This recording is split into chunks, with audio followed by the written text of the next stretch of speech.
नमस्कार मित्रांनो, स्वागत आहे तुम्हा सर्वांचं BK अकॅडमी या एज्युकेशनल यूट्यूब चॅनलवर। तर आज आपण या व्हिडिओमध्ये भारतीय संविधान यावर महत्त्वाचे प्रश्न पाहणार आहोत।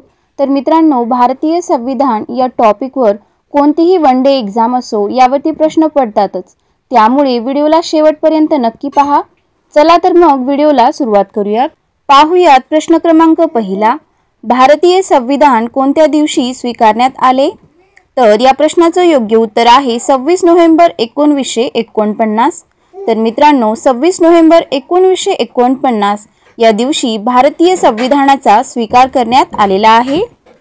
पुढचा प्रश्न, भारतीय संविधान कोणत्या दिवशी अंमलात आले? तर 26 जानेवारी 1950 या दिवशी भारतीय संविधान अंमलात आले। तर मित्रांनो, 26 नोव्हेंबर 1949 या दिवशी भारतीय संविधानाचा स्वीकार करण्यात आला आणि 26 जानेवारी 1950 या दिवशी भारतीय संविधान हे अंमलात आले किंवा लागू झाले। पुढचा प्रश्न, भारतीय राज्यघटनेत मूलभूत कर्तव्य कोणत्या देशाकडून घेण्यात आले?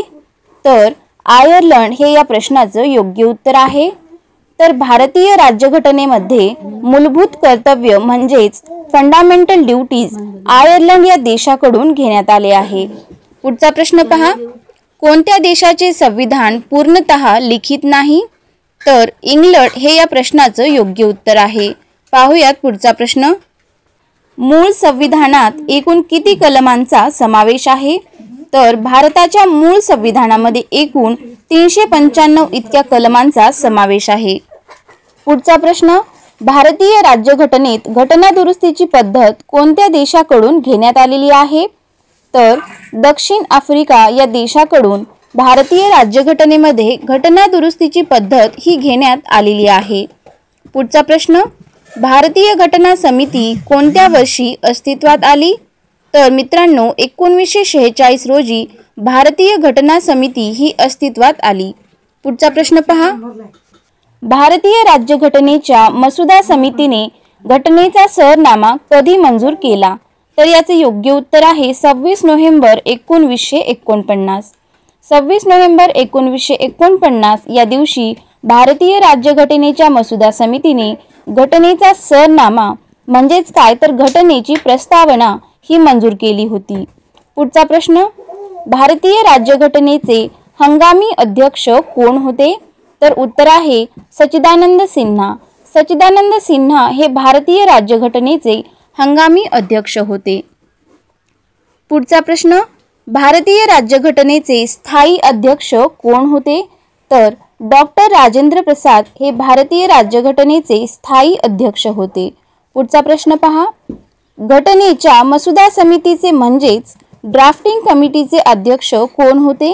तर डॉक्टर बाबासाहेब आंबेडकर हे भारतीय घटनेच्या मसुदा समितीचे अध्यक्ष होते। तर पहा पुढचा प्रश्न, डॉक्टर बाबासाहेब आंबेडकर यांच्या अध्यक्षतेखाली मसुदा समितीची स्थापना कधी करण्यात आली? तर 29 ऑगस्ट 1947 या दिवशी मसुदा समितीची स्थापना करण्यात आली।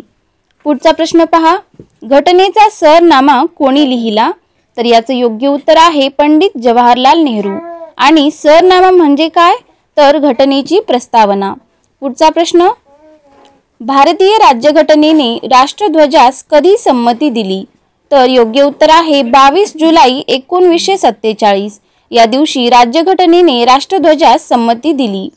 पुढचा प्रश्न पहा, भारत हे कोणत्या प्रकारचे राष्ट्र आहे? तर भारत हे धर्मनिरपेक्ष, समाजवादी, गणराज्य, प्रजासत्ताक, लोकशाहीवादी राष्ट्र आहे। पुढचा प्रश्न, 11 डिसेंबर 1946 रोजी घटना समितीचे अध्यक्ष म्हणून कोणाची निवड करण्यात आली? तर डॉक्टर राजेंद्र प्रसाद यांची 11 डिसेंबर 1946 रोजी घटना समितीचे अध्यक्ष म्हणून निवड करण्यात आली होती। पुढचा प्रश्न पहा, राष्ट्रपतींना कोणत्या पद्धतीने त्यांच्या पदावरून दूर करता येऊ शकते? तर महाभियोग या पद्धतीने राष्ट्रपतींना त्यांच्या पदावरून दूर करता येऊ शकते। पाहूयात पुढचा प्रश्न, महाभियोगाची सुरुवात कोणत्या कलमानुसार करण्यात आली आहे? तर याचं योग्य उत्तर आहे कलम 61। तर कलम 61 नुसार महाभियोगाची सुरुवात करण्यात आली आहे। पुढचा प्रश्न, घटक राज्यातील वरिष्ठ सभागृह कोणते? तर विधानसभा हे घटक राज्यातील वरिष्ठ सभागृह आहे. पाहूयात पुढचा प्रश्न, मूळ संविधानामध्ये एकूण किती कलमांचा समावेश करण्यात आला होता? तर याचं योग्य उत्तर आहे 395. पुढचा प्रश्न पहा, जगातील सर्वात मोठी राज्यघटना कोणत्या देशाची आहे? तर मित्रांनो, आपल्या भारताची राज्यघटना ही जगातील सर्वात मोठी राज्यघटना आहे. पुढचा प्रश्न पहा, संविधान दिवस केव्हा साजरा केला जातो? तर 26 नोव्हेंबर 1949 या दिवशी देशभरामध्ये संविधान दिवस हा साजरा केला जातो. पाहूयात पुढचा प्रश्न, संपत्तीचा हक्क कोणत्या वर्षी मूलभूत हक्कातून म्हणजेच फंडामेंटल राईट्समधून वगळण्यात आलेला आहे? तर याचं योग्य उत्तर आहे 1978. तर 1978ला संपत्तीचा हक्क मूलभूत हक्कामधून वगळण्यात आलेला आहे. पुढचा प्रश्न, भारतीय संविधानाने नागरिकांना किती प्रकारचे मूलभूत अधिकार दिलेले आहेत? तर याचं योग्य उत्तर आहे 6. पुढचा प्रश्न पहा, भारतीय संविधानामध्ये मूलभूत हक्काशी संबंधित कोणती कलमे आहेत? तर कलम 12 ते 35 ही कलमे मूलभूत हक्कांशी संबंधित आहेत. पुढचा प्रश्न पहा, संविधानामध्ये पंचवार्षिक योजना पद्धत कोणत्या देशाकडून घेतली आहे? तर रूस म्हणजेच रशिया या देशाकडून संविधानामध्ये पंचवार्षिक योजना पद्धत घेतलेली आहे. पुढचा प्रश्न, संविधानामध्ये मूलभूत हक्क कोणत्या देशाकडून घेतलेले आहेत? तर याचं योग्य उत्तर आहे अमेरिका. तर अमेरिका या देशाकडून संविधानामध्ये मूलभूत हक्क घेतलेले आहेत. पाहूयात पुढचा प्रश्न, भारताचा घटनात्मक प्रमुख कोण असतो? तर राष्ट्रपती हे भारताचे घटनात्मक प्रमुख असतात. पुढचा प्रश्न बघा, भारतीय संविधान बनवण्यासाठी किती कालावधी लागलेला आहे? तर भारतीय संविधान बनवण्यासाठी 2 वर्ष 11 महिने 18 दिवस इतका कालावधी हा लागलेला आहे. पुढचा प्रश्न बघा, संविधानाच्या कोणत्या कलमाला संविधानाचा आत्मा असे म्हणतात? तर आर्टिकल 32 म्हणजेच कलम 32ला soul of the Indian constitution किंवा संविधानाचा आत्मा असे म्हणतात.